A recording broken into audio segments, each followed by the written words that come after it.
నమస్తే, welcome to Suman TV. నేను విష్ణు. ప్రస్తుతంతో పాటు సీనియర్ ఫినాన్స్ ప్రొఫెషనల్ గిరిబాబు గారు ఉన్నారు. వారితో మాట్లాడదాం. సార్ నమస్తే. గిరిబాబు గారు నమస్తే అండి. అవును, మొన్న మీరు ఫోన్ చేసినప్పుడు మీరు నెల్లూరులో ఉన్నా అని చెప్పారు. ఎప్పుడు వచ్చారండి నెల్లూరు నుంచి? జస్ట్ ఒక 2-3 days బ్యాక్ వచ్చాను సార్. ఓకే, ఏంటి విశేషాలు నెల్లూరులో? ఏమున్నాయి సార్, యాజ్ యూజువల్గా ఎప్పటిలాగానే గుళ్ళకి గోపురాలకి తిరగడం, సరదాగా కాసేపు ఫ్రెండ్స్తో టైం స్పెండ్ చేయడము. మీరు ఫ్రెండ్స్ చాలా మంది నాకు చెప్తూ ఉంటారు, ఏమైనా ఫైనాన్షియల్స్ విషయాల గురించి డిస్కస్ చేస్తూ ఉంటారు మీతో అని చెప్పేసి. సో ఇప్పుడేం డిస్కస్ చేశారు? అంటే నేను నెల్లూరు వెళ్ళానంటే ఫ్రెండ్స్, అంటే నేనేదో పెద్ద ఫైనాన్షియల్ ఎక్స్పర్ట్ అయినట్టు అయిపోయారు మీరు ఆల్రెడీ. ఫైనాన్షియల్స్ లో నేనేదో పెద్ద సెలబ్రిటీ అయిపోయినట్టు వాళ్ళకున్న ఫైనాన్షియల్ మ్యాటర్స్ కి ఉన్న డౌట్స్ అన్ని కూడా నన్నే అడుగుతుంటారు. Very good. అంటే విష్ణు చాలా మంది ఎక్స్పర్ట్స్ తో మాట్లాడుతుంటారు కదా, సో విష్ణుతో కూడా మాట్లాడి మనం ఏదన్నా ఒక సొల్యూషన్ కనుక్కుందామని చెప్పి చాలామంది నేను వెళ్ళినప్పుడు అడుగుతుంటారు. అంటే నాకు సాధ్యమైనంత వరకు నేను కొన్ని చెప్తుంటాను, అంటే నాకు అవగాహన ఉన్నంత వరకు. అంటే నేను చెప్పలేనివి ఏమన్నా ఉంటే మీలాంటి ఎక్స్పర్ట్స్ ద్వారా మరి ఇలాంటి వీడియోస్ చేసి ఆ వీడియోని ఫ్రెండ్స్కి షేర్ చేస్తుంటాను. తప్పకుండా విష్ణు, ఈ విధంగా మీరు మీ ఫ్రెండ్స్కి హెల్ప్ చేయడమే కాదు, మన సుమన్ టీవీ ప్రేక్షకులు కూడా అందరికీ చాలా హెల్ప్ చేస్తున్నారు ఇలాంటి రియల్ టైమ్ కేస్ స్టడీస్ తోటి. రైట్. సో అయితే మొన్న యాజువల్గా మన ఊరు వెళ్ళినప్పుడు ఫ్రెండ్ కలిసాడు. సో ఫ్రెండ్ ఏం చెప్పాడంటే, విష్ణు రీసెంట్గా ఒక ల్యాండ్ ప్రాపర్టీ ఒకటి సేల్ చేసేసాము, ఒక 50 లక్షల రూపాయలు చేతిలో డబ్బులు ఉన్నాయి విష్ణు. 50 lakhs చేతిలో డబ్బులు ఉన్నాయి. నెల్లూరు టౌన్లో ఏదన్నా ఒక అపార్ట్మెంట్లో ఒక ఫ్లాట్ ఒకటి తీసుకుందాం అనుకుంటున్నాము. అంటే వాళ్ళు ప్రస్తుతానికి నెల్లూరు నుంచి ఒక 30 kilometers రేడియస్లో విలేజ్లో ఉంటున్నారు. సరే, నెల్లూరు టౌన్కి షిఫ్ట్ అయిపోయి ఒక 30 అంటే ఒక 40-50 లక్షలు ఆ ప్రైస్ రేంజ్లో ఒక అపార్ట్మెంట్ ఫ్లాట్ కొందాం అనుకుంటున్నాము. కొంతమంది ఏం చెప్తున్నారంటే, అరే వద్దురా, ఈ డబ్బంతా తీసుకెళ్ళి నువ్వు అపార్ట్మెంట్ ఫ్లాట్ కొనేసావంటే చేతిలో డబ్బులు అయిపోతాయి, అలా కాకుండా ఈ డబ్బులు తీసుకెళ్ళి ఎక్కడైనా ఇన్వెస్ట్ చేసి దానిపైన వచ్చే రిటర్న్స్తో నువ్వు ఈఎంఐ కట్టుకుంటే నీ డబ్బులు నీ దగ్గర ఉంటాయి, ఆ ప్రాపర్టీకి ఓనర్ అవుతారా అంటూ కూడా చాలామంది చెప్పారు. విష్ణు, మరి ఏం చెయ్యాలి? నేను డైలమాలో ఉన్నాను. నీ దగ్గరికి చాలామంది ఫైనాన్షియల్ ఎక్స్పర్ట్స్ వస్తుంటారు కదా ఇలాంటి ఎడ్యుకేటివ్ వీడియోస్ చేయడానికి. సో ఎవరైనా వచ్చినప్పుడు మరి మాకున్న ఈ ఏదైతే ఉందో సందేహం, సో వాళ్ళని అడిగి వాళ్ళతో మాట్లాడి ఆ వీడియో లింక్ని మాకు షేర్ చేయ విషయం అంటూ కూడా నా ఫ్రెండ్ అడిగాడు. మరి ఏంటి ఇప్పుడు నా ఫ్రెండ్కి మీరు ఇచ్చే సలహా ఏంటి? 50 లక్షలు తీసుకెళ్ళి అంటే సింగిల్ పేమెంట్తో ఇల్లు కొనుక్కోవడమా, లేదంటే దాన్ని ఎక్కడైనా తీసుకెళ్ళి ఇన్వెస్ట్ చేసి దాని మీద వచ్చే రిటర్న్స్తో ఈఎంఐ కట్టుకోవడం బెటర్ అంటారా? యా, యాక్చువల్గా నా దగ్గరకు వచ్చే క్లయింట్స్ అందరికీ నేను ఎప్పుడు కూడా cash in hand is king always. Cash in hand is king, king always king. చాలా బాగుంది ఈ మాట. మీ దగ్గర చేతిలో డబ్బు ఉంటే ఎంత ఆర్థిక భద్రత ఉంటుందో ఒకసారి మీ గుండె మీద చేసుకోండి, మీకే అర్థమవుతుంది. ఒకసారి నా దగ్గర 50 లక్షలు ఉన్నాయి, నా బ్యాంక్ బ్యాలెన్స్ ఉంది అని ఒకసారి ఊహించుకోండి. ఆ ఊహ ఎంతో అందంగా ఉంటుంది. ఎందుకు అంటే ప్రపంచాన్ని జయించేసినంత ఆనందంగా ఉంటుంది 50 లక్షలు మన దగ్గర ఉన్నాయి. ఎగ్జాక్ట్లీ. మళ్ళీ 50 లక్షలు సంపాదించాలంటే అది ఒక జీవితకాల సంపాదన. మీ ఫ్రెండ్ అదృష్టం కొద్దీ ఎప్పుడో ప్రాపర్టీ అమ్మడం వల్ల తనకు 50 లక్షలు సమకూరాయి. మళ్ళీ తను ఒక 50 లక్షలు సమకూర్చాలంటే ఎంత ఎఫర్ట్స్ అర్థం చేసుకోండి. మరి అలాంటి ఎఫర్ట్స్ పెట్టి వచ్చిన డబ్బులు జస్ట్ లైక్ దట్ పే చేసేస్తే ఆ కంఫర్ట్ జోన్ వెళ్ళిపోతాడు. సో ఆ 50 లక్షలు ఉంటూ తనకు ఇల్లు కావాలి అనే ఒక కోరికని సమకూర్చుకోవడానికి ఒక బెస్ట్ ప్లాన్ చెప్తాను. ఆల్రెడీ నేను ఇంప్లిమెంట్ చేశాను. ఇది ఒకటి కాదు, 2-3 ఆప్షన్స్ చెప్తాను నేను. సో నేను ఆల్రెడీ 2016-17లో నాకు తెలిసిన క్లయింట్ ఒకతను నిజామాబాద్లో వాళ్ళు యాన్సెస్టర్ ప్రాపర్టీ అమ్మేశారు. అమ్మేస్తే యాన్సెస్టర్ ప్రాపర్టీ మీద 4 బ్రదర్స్కి తలా 1 crore వచ్చింది. ఒక 3 బ్రదర్స్ ఏమో వాళ్ళు ఇంకో చోట ఇల్లు కొనుక్కున్నారు. ఒక బ్రదర్ హైదరాబాద్లో మీకు సనత్ నగర్లో లోధా అపార్ట్మెంట్స్ ఉన్నాయి, ఐడియా ఉండే ఉంటుంది. అది 2016లో 1 crore ఉండేది. అప్పట్లో 16లో 1 crore అంటే చాలా పెద్దది, ఈ రోజుకి చాలా పెరిగిపోయింది రేట్ అది. అయితే 1 crore ఫ్లాట్ కొనుక్కున్న తర్వాత వాళ్ళు ఏం చేశారంటే ఫ్లాట్ ఇక్కడ ముందే బుక్ చేసేసుకున్నారు. వాళ్ళకి ముందే ప్లానింగ్ ఉంది, నేను అక్కడి నుంచి వచ్చే డబ్బులు ఇక్కడ కట్టేద్దామని. ఈ లోపల వేరే రెఫరల్ ద్వారా నాతో వాళ్ళు కనెక్ట్ అయ్యారు. కనెక్ట్ అయితే నేను చెప్పాను, ఆగండి, మీ డబ్బులు కట్టొద్దు అంటే ఎగ్జాక్ట్లీ మీ ఫ్రెండ్ యొక్క సిచ్యువేషన్ అది. మీ ఫ్రెండ్ దగ్గర 50 లక్షలు, వీళ్ళ దగ్గర 1 crore రూపీస్. ఇప్పుడు మనం పాయింట్కి వస్తే, అయితే 50 లక్షల రూపాయలు మీ ఫ్రెండ్ దగ్గర ఉన్నాయి కదా, నేను ఏం చేశానో అదే ఎగ్జాక్ట్లీ మీ ఫ్రెండ్ కూడా ఇంప్లిమెంట్ చేయొచ్చు. నేను ఏం చేశానంటే, వాళ్లకు లోన్ ఎలిజిబిలిటీ ఉంది ఇద్దరికి కలిపి. లోన్ ఎలిజిబిలిటీ 1 crore ఫ్లాట్కి ఆల్మోస్ట్ 80% పైన లోన్ ఇస్తారు ఏ బ్యాంక్ అయినా సరే. అంటే 80 లక్షల పైన లోన్ ఇచ్చేశారు. ఒక 20% కంపల్సరీ మనం డౌన్ పేమెంట్ కట్టాలి. కట్టేసిన తర్వాత ఆ 80 లక్షల రూపాయలు వాళ్ళ దగ్గర ఉంచేసుకొని ఆ 80 లక్షల రూపాయలని ఇమీడియట్లీ నేను ఏం చేశానంటే మ్యూచువల్ ఫండ్ ఇన్వెస్ట్ చేయించాను. ఇప్పుడు ఈ కేసులో ఏంటంటే ఆల్రెడీ వాళ్ళు ఇల్లు తీసేసుకున్నారు. వాళ్ళు తీసుకున్న తర్వాత 80 lakhsని ఇన్వెస్ట్ చేయించాను. ఇన్వెస్ట్ చేసేస్తే వాళ్ళు తీసుకున్న 80 లక్షలకు గాను ఈఎంఐ వచ్చేసి 20 years పెట్టించాను. 20 years పెట్టించడం వల్ల అరౌండ్ 60-65 వేలు వచ్చింది ఈఎంఐ. ఈ 80 లక్షల రూపాయలు తీసుకెళ్ళి నేను 2016లో అప్పట్లో డివిడెండ్ ఫండ్స్ అని ఉండేవి. ఆ డివిడెండ్ ఫండ్స్ దగ్గర మోర్ దెన్ 10% డివిడెండ్ పే చేసేవాళ్ళు. ఈ రోజున డివిడెండ్స్ అనేది ట్యాక్సబుల్ కాబట్టి వాళ్ళ సిస్టమ్ మార్చాము.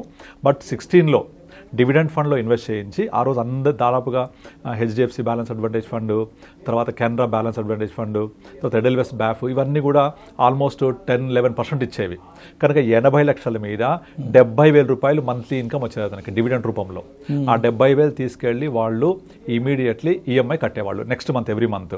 ఆ 70,000 రూపాయలు పోగా 10,000 మిగిలేటివి ఇంకా. అయితే ఆ 80 లక్షల రూపాయలు నేను రీసెంట్గా చూస్తే 1,40,40,00,000 రూపాయల వాల్యూ ఉంది. ఓకే, వాల్యూ ఉంది. ఎప్పటి వరకు? ఈ మన ఈ రోజు వరకు. దాన్ని ఏం చేశామంటే 2018లో మన government dividend distribution tax DDT వేసేసింది. అంటే డివిడెంట్ వచ్చేది ట్యాక్సబుల్ అని. అందుకే 2018లో ఏం చేశామంటే 80 lakhs అప్పటికే 1 crore దాటిపోయింది. 1 crore దాటిపోతే నేను ఇమీడియట్లీ ఎస్డబ్ల్యూపీగా మార్చేశాను. మార్చేసి దాన్ని 8% ఎస్డబ్ల్యూపీ పెట్టేశాను. అంటే అప్పటికి 1 crore అయింది కదా, 1 crore మీద 8% ఎంత? 8 lakhs. 8 lakhs ఎవ్రీ మంత్ వచ్చేలాగా పెట్టేశాను. మళ్ళీ ఎగ్జాక్ట్లీ వాళ్ళకు ఈ 60,000 అయితే కావాలో అది వస్తున్నాయి. అది ఈఎంఐ పే చేస్తున్నారు. సో సేమ్ అదే ఈఎంఐ పే చేశాక కూడా ఎస్డబ్ల్యూపీ ద్వారా ఈ రోజు వాల్యూ 1,40,00,000 ఉంది. ఇది 2016లో నేను స్టార్ట్ చేశాను నేను. ఇప్పుడు కమింగ్ టు మీ ఫ్రెండ్ విషయంలోకి వస్తే 2 పనులు చేయొచ్చు. ఒకటి, ఇప్పుడు 50 lakhs ఉన్నాయి కాబట్టి తను ఏం చేయాలంటే ఇమీడియట్లీ పొసెషన్ ఉండే ఫ్లాట్ కాకుండా ఏదైనా ఒక 1.5 year 2 years వరకు పొసెషన్ వచ్చే ఫ్లాట్ తీసుకొని లోన్ తీసేసుకోమని చెప్పండి. లోన్ తీసుకుంటే ఏం చేస్తారు బ్యాంక్ వాళ్ళు, ముందే ప్రీ అప్రూవ్ లోన్ ఇచ్చేస్తారు కదా, ఫుల్ ఈఎంఐకి వెళ్ళరు. ఓన్లీ ప్రీ ఈఎంఐ ఉంటుంది. అంటే ఎంతైతే కన్స్ట్రక్షన్ అవుతుందో అంతవరకే డిస్బర్స్ చేస్తారు బ్యాంక్. చేసినప్పుడు ఈ ఇంట్రెస్ట్ కూడా ఓన్లీ అంతవరకే తీసుకుంటారు, ఫుల్ ఈఎంఐ రాదు. కనుక టోటల్గా ఆయనకు లోన్ 50 లక్షలు వచ్చినప్పటికీ ఆ 50 లక్షల రూపాయల లోన్ మీద డిస్పర్స్ ఒక 5 lakhs చేస్తే 5 lakhs మీద ఇంట్రెస్ట్, 10 lakhs చేస్తే 10 lakhs మీద ఇంట్రెస్ట్, ఇట్లా only interest up to 2 years కడతాడు. ఓకే, జాగ్రత్త వినండి. అప్ టు 2 years కడుతూ ఉంటాడు ఇట్లా లోన్ మీద. ఓన్లీ ప్రీఎంఐ ఎంత ఉంటుంది? ఫ్యూ థౌజండ్స్, మేబీ 10-20,000 ఉంటుంది. If you could able to effort, very good. ఈ 50 లక్షలు ఏం చేయాలి? తీసుకెళ్ళి మ్యూచువల్ ఫండ్లో ఇన్వెస్ట్ చేసుకోవాలి. ఇన్వెస్ట్ చేసుకుంటే ఎగ్జాక్ట్లీ 2 years తర్వాత మినిమం ఒక 12% వేసుకున్నా, 50 lakhs మీద 12% అంటే సంవత్సరానికి 6 లక్షలు, 2 yearsకి 12 lakhs. అంటే మీ కార్పస్ 62 lakhs అవుతుంది. 50 lakhs కార్పస్ ప్లస్ 12 lakhs ఏమో వచ్చిన గ్రోత్ 62 అయింది కదా. 62 lakhsలో నుంచి మీ ఫ్రెండ్ 50 లక్షల లోన్ మీద 20 years కనుక ఈఎంఐ పెట్టుకుంటే, 20 years టెన్యూర్ పెట్టుకుంటే ఈఎంఐ అరౌండ్ 40,000-43,000 వస్తుంది రఫ్లీ. ఇక్కడ మన 62 లక్షలనే కదా, 62 లక్షల్లోంచి మళ్ళీ 8% ఎవ్రీ మంత్ 8% తీసుకుంటే 60 lakhs మీద 8% 4.8 lakh divided by 12%, 12 months. 12 months తీసుకుంటే ఎగ్జాక్ట్లీ తనకు ఎంతైతే ఈఎంఐ కావాలో 43,000, ఇక్కడ నుంచి 43,000 ఎవ్రీ మంత్ విత్డ్రా చేసుకుంటూ పోతే 8% ఎస్డబ్ల్యూపీలో ఈఎంఐ కట్టుకుంటూ వెళ్తే 20 years తర్వాత ఈ ఫ్లాట్ వాల్యూ ఎంత ఉంటుందో దేవుడు ఎరుగు. కానీ ఈ 50 లక్షలు మాత్రం హీనపక్షంలో ఒక 3-4 కోట్లు ఉంటుంది. ఏది? తనకి ఎవ్రీ మంత్ 8% పే చేసిన తర్వాత కూడా మినిమం ఒక 2-3 కోట్ల ఖచ్చితంగా ఉంటుంది. ఎందుకంటే మనం 8% తీసేసుకుంటే ఇంకొక 4-5% పెరుగుతుంది. 20 yearsలో 4-5% పెరిగితే హీనపక్షంలో ఒక 2 కోట్లనే అవుతుంది. అయితే ఇట్లా తన దగ్గర ఉన్న డబ్బుల్ని లోన్కి మొత్తం పే చేసి చేతులు ఖాళీ చేసుకోకుండా క్యాష్ దగ్గర పెట్టుకొని ఈ 2 years అనే పీరియడ్ ఏదైతుందో ప్రీ లాంచ్ ఆఫర్లోకి వెళ్ళి, అంటే అండర్ కన్స్ట్రక్షన్లోకి వెళ్ళి 2 years టైం తీసుకొని ఇలా ఇన్వెస్ట్ చేసుకొని ఈ 2 years తర్వాత గ్రో అయిన తర్వాత తీసుకోవడం.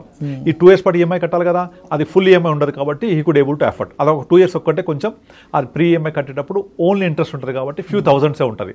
ఎఫర్ట్ చేయగలగాలి అతను అదొక్కటి. ఆ 2 years కష్టపడితే రిమైనింగ్ ఈఎంఐ జీవితాంతం ఇదే కట్టేస్తుంది. ఓకే, ఇదొక ఆప్షన్. లేదా సపోజ్ నాకు ఆల్రెడీ రెడీగా ఉంది ఇప్పుడు ఫ్లాట్, నేను తీసుకొని వెళ్ళిపోవాలి, 50 లక్షలు వాళ్ళకు కట్టాలంటే మీరు ఫుల్ లోన్కి వెళ్ళిపోతారు. అప్పుడు ఫుల్ లోన్కి వెళ్తే మళ్ళీ 20 years పెట్టుకోండి. అప్పుడు ఎంత ఉంటుంది ఈఎంఐ? సేమ్ 43,000 ఉంటుంది ఫుల్ ఈఎంఐ. అప్పుడు ఏం చేయాలి? ఈ 50 లక్షల మీద ఇన్వెస్ట్ చేసి ఒక్క 1 year మాత్రం ఆయన జేబుల నుంచి కట్టుకోవాలి 43,000 ఎవ్రీ మంత్ కట్టుకొని 1 month వెయిట్ చేయమనండి. 1 month తర్వాత అట్లీస్ట్ ఒక 12% వేసుకున్న 50 lakhs మీద 6 lakhs పెరుగుద్దా? 12% చెప్తున్నాను నేను. 6 lakhs పెరుగుద్ది కదా. ఈ 6 lakhsని ఒక బ్యాఫ్లో కన్వర్ట్ చేసేసుకోవాలి, బ్యాలెన్స్ ఆఫ్ డెంటిస్ట్ ఫండ్లోకి కన్వర్ట్ చేసుకుంటే అది బ్యాఫ్ అనేది సేఫ్గా ఉంటుంది. అందులో నుంచి మీకు కావాల్సిన 43,000 రూపీస్ ఈఎంఐ విత్డ్రా చేసుకుంటూ పోతే ఎగ్జాక్ట్లీ 43,000 అంటే మళ్ళీ అరౌండ్ 5.56 lakhs అంటే మళ్ళీ అగైన్ 8%కే వస్తుంది 56 lakhs మీద. 8 5 48 అరౌండ్ 5 lakhs వస్తుంది. 5 lakhs అంటే మంత్లీ 43,000 ఆరామ్సే వచ్చేస్తుంది. సో 1 year మాత్రం ఆయన కష్టపడి ఈఎంఐ కట్టుకుంటే రిమైనింగ్ 19 years పాటు అంతా కూడా మన దగ్గర నుంచి కట్టుకోవచ్చు. ఇది సెకండ్ ఆప్షన్. థర్డ్ ఆప్షన్ ఏంటంటే ఇక్కడ మనము ఈ ప్లాన్ అంతా చెప్పామనుకోండి, ఇంట్లో ఆడవాళ్ళు ఏమంటారు, అమ్మ నాన్న ఏమంటారు, అరే మార్కెట్లో పెడతానంటున్నావు, అక్కడ తీస్తానంటున్నావు, మార్కెట్లో పడిపోతే ఎట్లా, యుద్ధం వస్తుంది అంటున్నారు, ఇంకోటి అంటున్నారు, పడిపోతాయి, అది 6% 12% ఇస్తుందా ఇవ్వదా, నీకు ఎందుకు వచ్చిన గొడవ, లోన్ కట్టేస్తే ఓ పని అయిపోద్ది అనుకుంటారు. కానీ ఒక్కసారి మీరు ఇంప్లిమెంట్ చేసి చూడండి. ఇది ఇంప్లిమెంట్ చేసి ఒక 1-2 years చూడండి. మీరు ఒక 2 years తర్వాత మీరు ఎంత కంఫర్ట్ జోన్లో ఉంటుందో అర్థమవుతుంది మీకు. మీ దగ్గర 50 లక్షల మీ క్యాష్ మ్యూచువల్ ఫండ్ రూపంలో ఉంటుంది, ఇది పెరుగుతూ ఉంటుంది. మీరు ఈ ప్లాన్లో ఒక 1 year వెయిట్ చేసి, నేను సెకండ్ ప్లాన్ చెప్తున్నాను, 1 year వెయిట్ చేసి ఆ 1 yearలో జనరేట్ అయిన 6 lakhs ఏదైతే ఉందో 12% చొప్పున దాన్ని కడుతూ పోతూ మీ కార్పస్ ఏదో చూడండి ఒకసారి. మీకు ఏ టైంలో మీకు ఇబ్బంది అనిపించి ఇది జరగదు, నేను చెప్పేదంత తప్పు, మార్కెట్ పడిపోతే మొత్తం పడిపోతుంది అనే ఫీలింగ్ ఉంటే అప్పుడు మీరు కావాలనుకుంటే దీంట్లోంచి కొంచెం కొంచెం మార్కెట్ పీరియడ్ తీసి మొత్తం మీ లోన్ క్లియర్ చేసుకోండి. క్లియర్ చేసుకునే ఆప్షన్ కూడా ఉంటుంది. ఇక్కడ లాక్ అవ్వదుగా ఇది. అంటే మీకు అపనమ్మకం ఉండి నా ప్రయాణం సరిగా జరగట్లేదు, నేను చెప్పింది జరగదు అని అనిపిస్తే ఏ క్షణమైనా విత్డ్రా చేసి మీరు కట్టేసుకోవచ్చు. అలా కట్టేసుకొని లోన్ క్లియర్ చేయొచ్చు. లేదు నాకు ఇది కన్విక్షన్ ఉంది, ఇది కనుక 20 years ఉంచుకుంటే నాకు తప్పకుండా 20 years తర్వాత నా కార్పస్ ఏమో ఒక 2.5 crores అయిపోద్ది, నా ఈఎంఐ క్లియర్ అయిపోద్ది అని మీకు నమ్మకం ఏర్పడితే డెఫినెట్లీ జరిగి తీరుద్ది. డెఫినెట్లీ అంటే పక్కా. ఎందుకంటే మీరు చేసే ఇన్వెస్ట్మెంట్ మ్యూచువల్ ఫండ్స్లో ఇప్పుడు జనరేషన్ టుగెదర్ మన ఇన్వెస్ట్మెంట్ హ్యాబిట్స్ మారిపోతూ ఉంటాయి, లైఫ్ హ్యాబిట్స్ మారిపోతూ ఉంటాయి, స్పెండింగ్ హ్యాబిట్స్ మారిపోతూ ఉంటాయి. అలాగే ఇన్వెస్ట్మెంట్ హ్యాబిట్స్ కూడా మార్చుకోవాలి మనం ఆ ప్రకారంగా. నెక్స్ట్ అంతా కూడా market dynamics, GDP, growth rate, economy ఇవే రిలేటెడ్ ఉంటాయి. అంతా కూడా ట్రెడిషనల్ ఇన్వెస్ట్మెంట్స్ జమానా అయిపోయింది. సో ఈ ఏరియాలో మనం ఇన్వెస్ట్ చేస్తున్నప్పుడు డెఫినెట్గా మనం అంతా 12% చొప్పున చెప్తున్నా మీకు నేను. ఆ 12% చొప్పున వస్తే కూడా మీ ఈఎంఐ కట్టడానికి సరిపడా డబ్బులు ఉంటాయి, మీ కార్పస్ పెరుగుద్ది. కనుక మీ ఫ్రెండ్కి నిజంగా మీరు ఇది కనుక ఇంప్లిమెంట్ చేయించగలిగితే తనకు మీరు ఇచ్చే అతిపెద్ద బహుమానం అది. లిటరల్లీ మిమ్మల్ని దేవుళ్ళగా చూస్తాడు. ఎందుకంటే అనమాట ఇప్పుడు నేను ఏదైతే లోదా అపార్ట్మెంట్ చెప్పానో వాళ్ళు జైన్స్ అనమాట. వాళ్ళు నాకు కాల్ చేస్తే they literally treat me like A more than a God. ఎందుకంటే ఈ రోజు వాళ్ళ దగ్గర పోర్ట్ఫోలియో మినిమం 1.5 1.6 crore ఉంది. ఏది ఆఫ్టర్ 6-7 years ఇక్కడ నుంచి కాంపౌండింగ్ పెరుగుతూ ఉంటారు మళ్ళీ.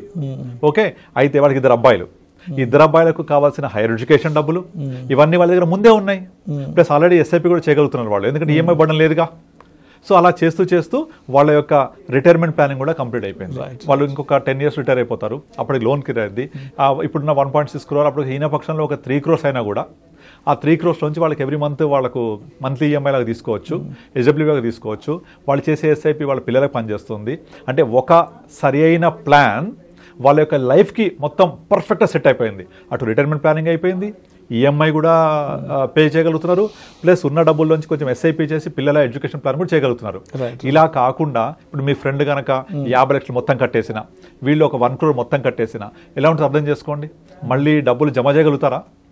అసలు 1 కోటి రూపాయలు మనం మళ్ళీ జమ చేయగలమా? చేతిలో ఉన్న క్యాష్ రిజర్వ్ అంతా ఖాళీ అయిపోతుంది, వేరే అవసరాలకు ఇంకా డబ్బు ఉండదు. మీ ఫ్రెండ్ 50 లక్షలు మళ్ళీ జమ చేయగలుగుతాడా? జీవితాంతం చేసినా కష్టమైపోతుంది. అందుకే క్యాష్ ఇస్ కింగ్ అన్నా నేను. ఆ కింగ్ లాంటి క్యాష్ని మన అకౌంట్లో ఉంచుకుంటే హ్యాపీగా నిద్రపోవచ్చు. ఎందుకంటే అల్టిమేట్గా మీరు ఏ పని చేసినా హ్యాపీగా నిద్రపోగలగాలి. నిద్రపోవాలంటే ఏంటి? ఆర్థిక సమస్యలు ఉండకూడదు, ఆర్థిక భద్రత ఉండాలి. ఆర్థిక భద్రత కోసం, ఆర్థిక సమస్యలు లేకుండా ఉండడం కోసం మీ దగ్గర క్యాష్ పుష్కలంగా ఉంటే హ్యాపీగా మీరు ప్రపంచాన్ని జయించిన ఆనందంగా నిద్రపోవచ్చు. సో దానికోసం ఈ ఇన్వెస్ట్మెంట్ ఇన్ మ్యూచువల్ ఫండ్. అయితే ఇక్కడ ఒక పాయింట్ చెప్తాను. ఈ మొత్తం పథకంలో క్రక్స్ ఏంటంటే సరైన మ్యూచువల్ ఫండ్లో పెట్టడం. ఆ సరైన మ్యూచువల్ ఫండ్ పెట్టకపోతే ఇప్పుడు నేను చెప్పాను ఇంతకుముందు వాళ్ళ వైఫ్ కనుక చెప్తే వైఫ్ ఒప్పుకోదు అని ఎప్పుడు జరుగుద్ది తను కనుక గ్రీడ్ తోటి ఓన్లీ స్మాల్ క్యాప్ లో పెట్టుకుంటేనో లేకపోతే ఎవరో చెప్పారని ఏదో ఫండ్ లో పెట్టుకుంటే డెఫినెట్లీ ఇబ్బంది పడాల్సి వస్తుంది. అలా కాకుండా ప్రాపర్ అసెట్ అలొకేషన్ తోటి ప్రాపర్ ఫైనాన్షియల్ ప్లానింగ్ చేసుకుంటూ ప్రాపర్ ఫండ్స్ ఇన్వెస్ట్ చేసుకుంటే డెఫినెట్ జరుగుద్ది. నేను చేశాను ఆల్రెడీ. ఒక ప్రాపర్ అడ్వైజర్ తప్పనిసరిగా ఉండాలి. ఎగ్జాక్ట్లీ. అంటే ఒక పథకం తెలుసుకోవడమే కాదు, ప్రాపర్ ఇంప్లిమెంటేషన్ ఇంపార్టెంట్. ఇప్పుడు మనకు గూగుల్లో సమాచారం దొరుకుద్ది. ఆ సమాచారాన్ని మనం అడ్వైజ్ అనుకోవద్దు. ఆ సమాచారాన్ని తీసుకొని ప్రాపర్గా ఇంప్లిమెంట్ చేయగలిగితే అప్పుడు మీ ప్రాసెస్ అంతా కూడా నేను చెప్పినట్టుగా ఆ ఆర్థిక భద్రత, ఆర్థిక స్వేచ్ఛ, cash in king, cash in hand ఇవన్నీ జరుగుతాయి. ఎక్కడ మిస్టేక్ చేసినా సరే నేను ఈ పలానా ఫండ్లు తప్పు చేశానని చేస్తే డెఫినెట్లీ బూమరంగ్ అయిపోతుంది అది. సో మీ ఫ్రెండ్ గట్టిగా చెప్పండి, ప్రాపర్గా ప్లాన్ చేసుకుంటే ఇంతకు మించిన మంచి పథకమే లేదు. Okay, but very good questions వచ్చారు. థ్యాంక్ యూ అండి. డెఫినెట్గా ఇప్పుడు మీరు ఏదైతే చెప్పారో ఈ సజెషన్స్ అంతా కూడా ఈ వీడియో రెడీ అయినాక మా ఫ్రెండ్కి తప్పకుండా ఈ వీడియో లింక్ షేర్ చేస్తాను. ఈ వీడియోని కంప్లీట్గా వినమంటాను. సో దాని తర్వాత అతని ఆలోచన ఏంటనేది తను ఇంప్లిమెంట్ చేసుకుంటాడు. ఎస్ అండి. Right. Thank you sir. Thank you so much Giribabu గారు.